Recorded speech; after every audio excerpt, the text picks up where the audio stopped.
Madalas mo rin bang marinig ang salitang Northeast Monsoon o amihan sa telebisyon, balita o social media? Ano nga ba ito at paano ito nakakaapekto sa bansa?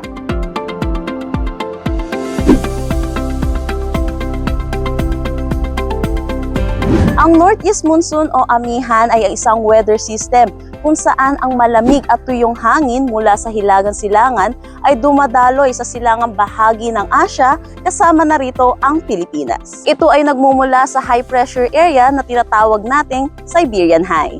Karaniwan dinedeklara ng DOST Pag-asa ang pagdating ng amihan sa ating bansa simula Oktubre hanggang Pebrero o Marso ng susunod na taon. Dala nito ang malamig at tuyong hangin kaya maraming lugar sa ating bansa ang nakakaranas ng mabababang temperatura at mababang humidity o halumigmig. Sa kasagsagan ng amihan, may mga pagkakataon na ang hilaga at silangang bahagi ng bansa ay nakakaranas ng mga malalakas na pagulan na nagdudulot ng pagbaha at pagguho ng lupa. Kasama rin sa epekto ng amihan ng pagkakaroon ng maalon hanggang sa napakaalong kondisyon ng karagatan, lalong-lalo na sa hilaga at silangang bahagi ng bansa.